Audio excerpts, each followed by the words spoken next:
some ahead of time, and I have some pasta water going, and we're gonna make some more. You'll just have to set them aside, but make sure you don't leave the pasta in the water. Get them in there 3 minutes and set it aside. It will be heat once you put it in the sauce. Alright, we have a pot, and I don't think you can see it on the camera, so I'm just gonna move it over here very quickly, just so you can see how the rice water kind of colored it a little bit. Yeah.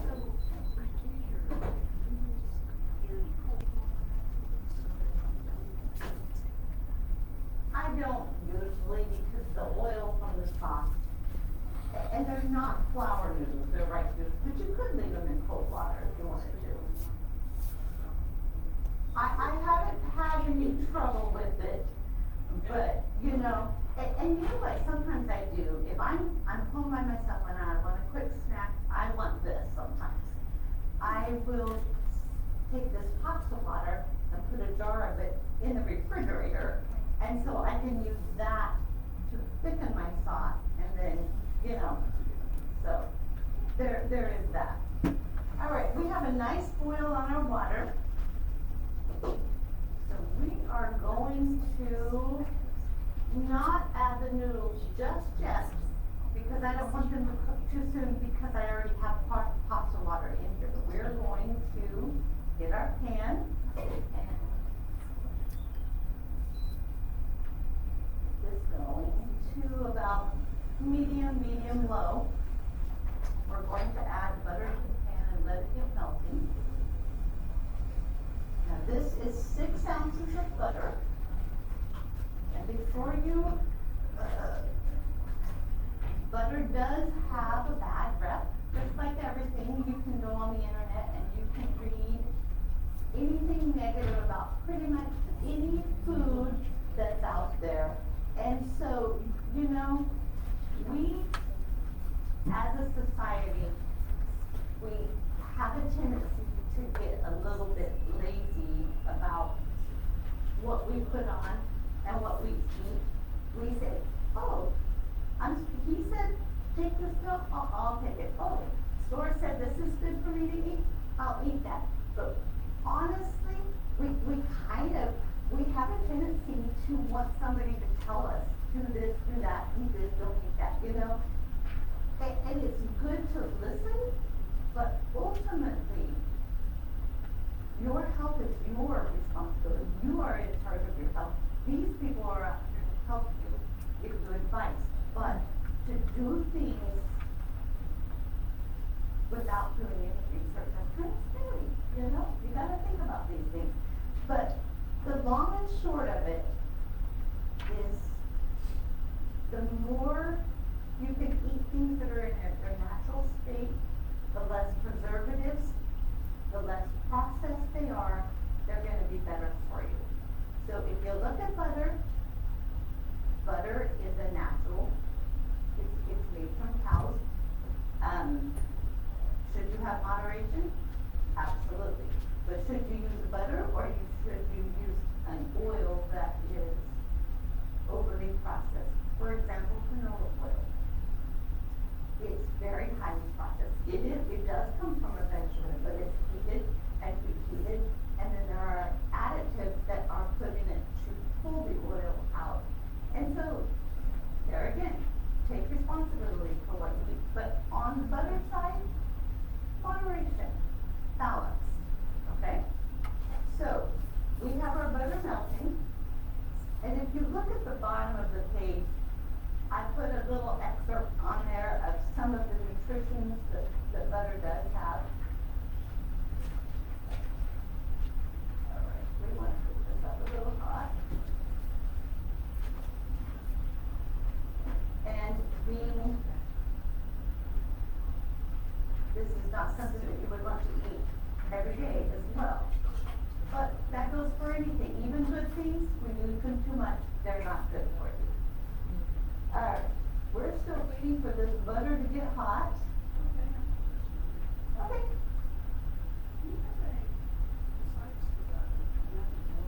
You could use olive oil. Well, I know, but I mean, olive oil.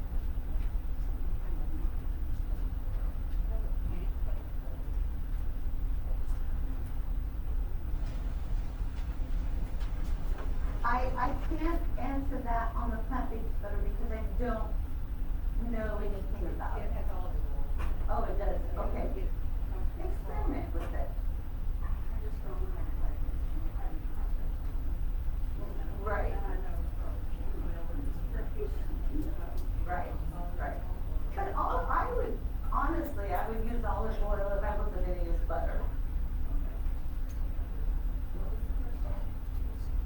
She wanted to know if there was an olive oil, or I'm sorry, an oil that had more flavor in it to mimic what butter does. Jovial is Jovial, it's probably by far, we talked about this, we were talking about jovial oil today. It doesn't taste like any kind of oil you've ever had. That's what I mean. I want something that is not Oh, you want something mild? That's what I'm trying to find. Grapeseed. Grapeseed, almond. Avocado,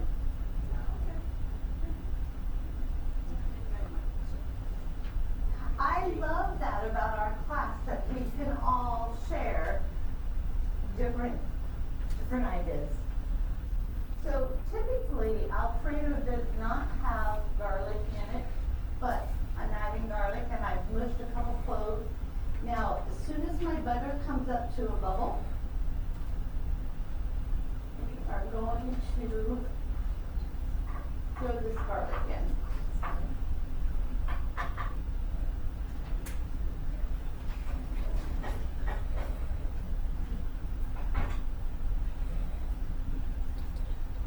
Alright, we've got our butter nice and bubbly. We've got our pasta water here. We're just gonna start spoonning a little bit of the water in here. And what we're looking for is for the water and the fat to emulsify. So we're just gonna add little at a time.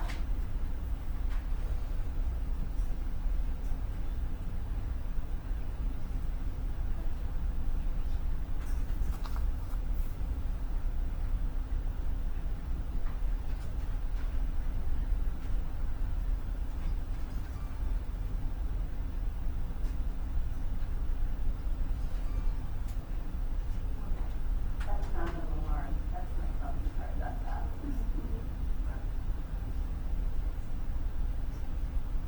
Now what you're looking for when you're adding the pasta water is you're looking for this pasta to kind of get a bit creamy, and if you let it stop for a minute, you'll see some of the oil come to the top, and you just want to keep adding the pasta water until that oil kind of incorporates with the starch.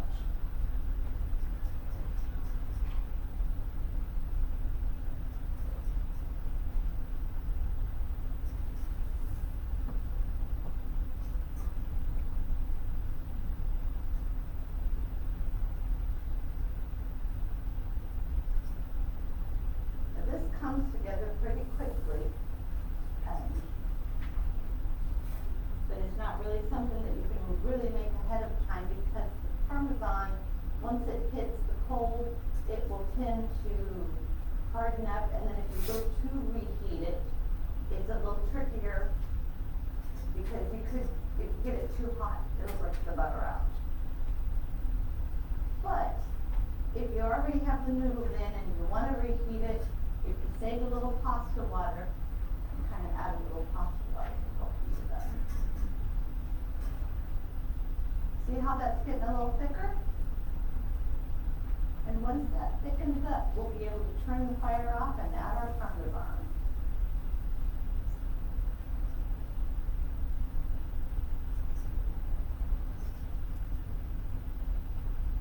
Now we're going to talk about Parmesan while that kind of thickens up a little bit, and I've got this on a lower heat.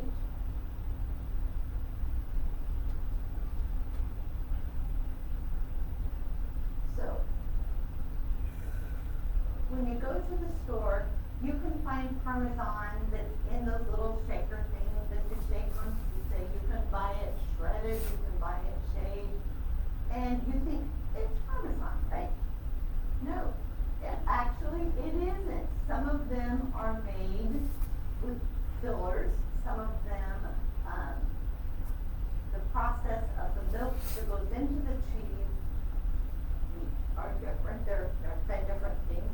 And I didn't know this until recently. I always preferred buying the block of Parmesan. But I thought all blocks of Parmesan were, some were a little bit more, some were a little bit less. Until my daughter-in-law is the one that found this recipe, and she said, you have to try it. She said, your class is gonna like this.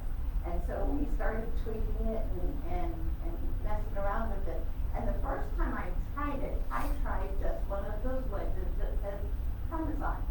I had the toughest time getting that to melt, and my pasta ended up being just pretty much clumpy.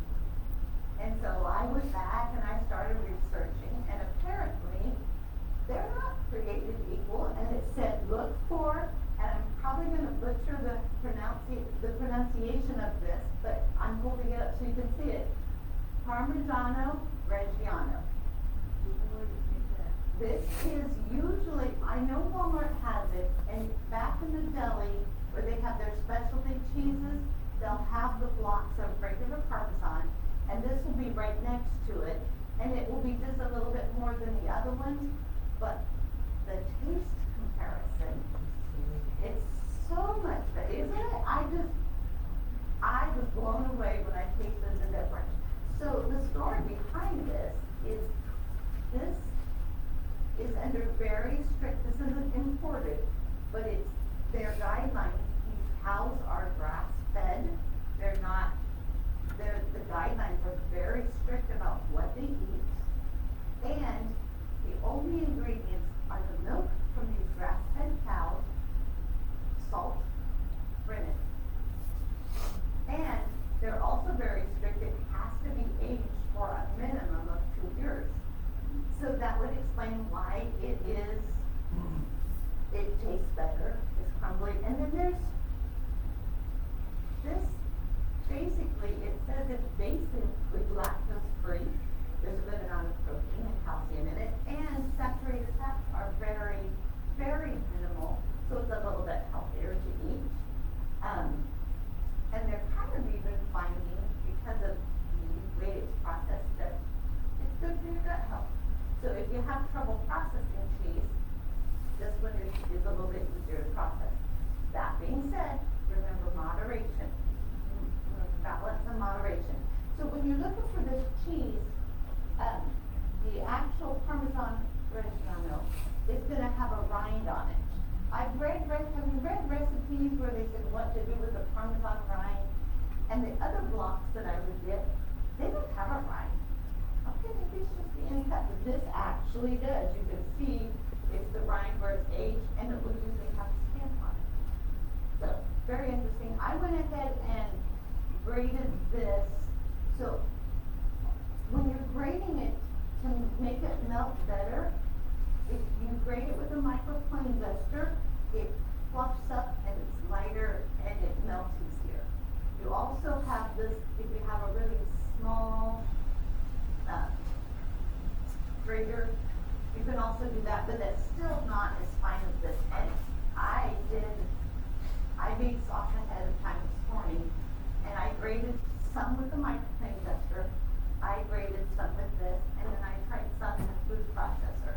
This one by far fluffs it up, and as long as you go by weight, it doesn't matter of the volume. So I went ahead and grated this bowl for our sauce, but just to show you the difference, this is with the microplane zester. But if your hands, if you can't do this takes a while, then do the other, it's fine. And then here we go. So, you can see how much fluffier it is. Alright, let's go ahead and we're going to turn our sauce off. And the reason I'm turning it off is if you're making a cheese sauce and it gets too hot, the cheese is going to separate and your sauce is going to separate and you're going to have a grainy texture. So we want this completely off. We have a whisk and we're just going to put a little cheese in at a time.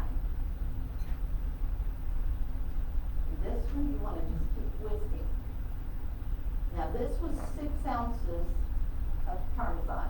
So pretty much, however much butter you use, that's how much cheese you use. And then on the pasta water, you just look for the oil to kind of disappear. When you have your sauce done and you want to put your noodles in, it's a good idea to warm your plates. Because once this hits cold, sometimes the cheese can solidify. If your butter gets too cold, just turn the pan back on.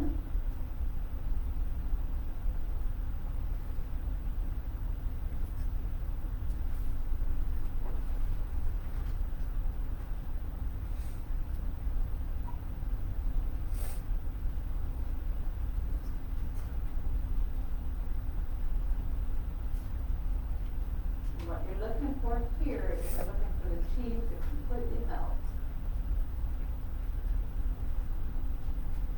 Okay, let's put our noodles into the water.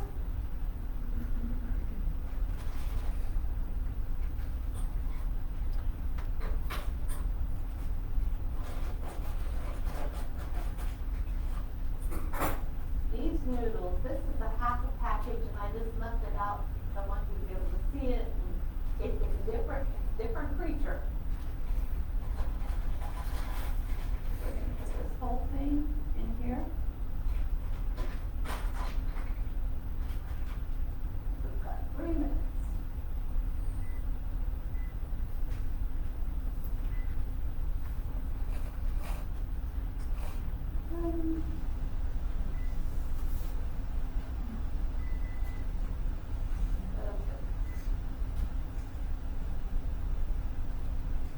I think we've got that started. That's more complicated than this, say.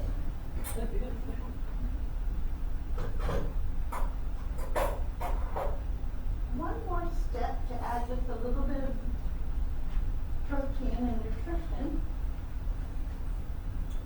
is a baked chicken breast. You know, add some protein to it. Typically, Alfredo is just noodles and sauce, but we're mixing it up, so why not add a protein? Now, for this class, because I wanted everybody to get a taste, and because we have to crunch everything into an hour, I purchased a rotisserie chicken. Two rotisserie chickens, actually, and picked it off the bone. Built this up last night, and I just stuck it in a very low oven at 200, and we have chicken. Oh, you smell that? Oh, that smells good. And again, we're gonna set this on the table. The veggies on the table. I think we will add the noodles to the sauce so that they're distributed nicely. All right, I'm gonna turn this down a tiny bit.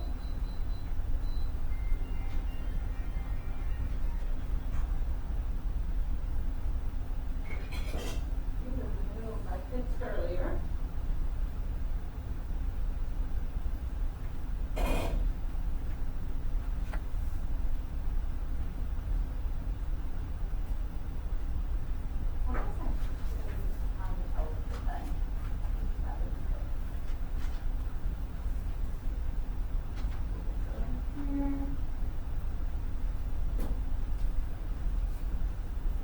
Break them apart.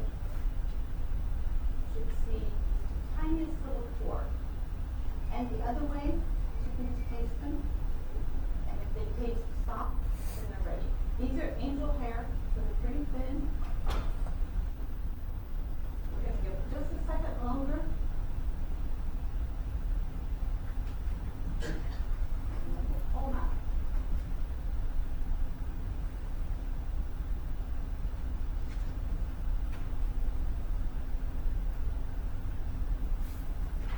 All right, we're gonna pull them out. You can dump them and drain them if you like. We're just gonna pull them straight out.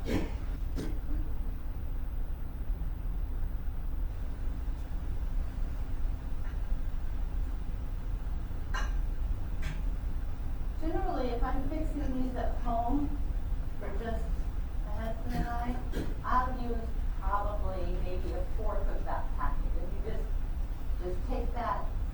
break them in half, and then break that in half again. This is a lot of noodles.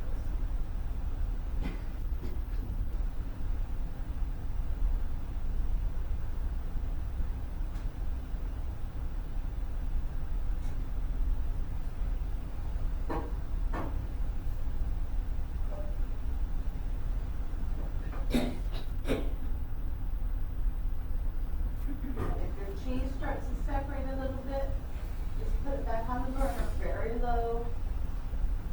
Heat it up a little bit.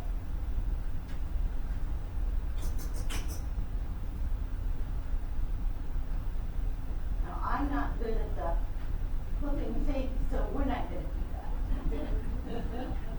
We're just gonna take tongs and we're just gonna flip them in the broth.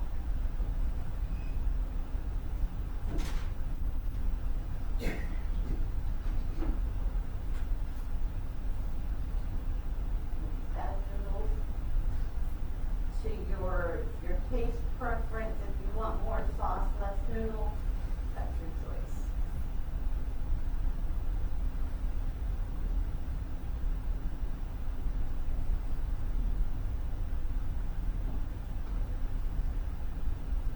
And of course, you need fresh ground black pepper.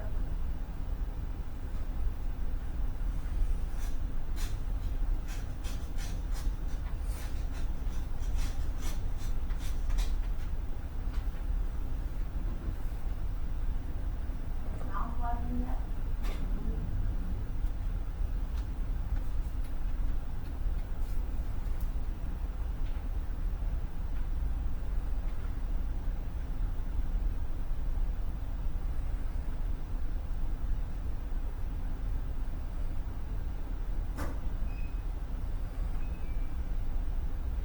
Give this one a stir.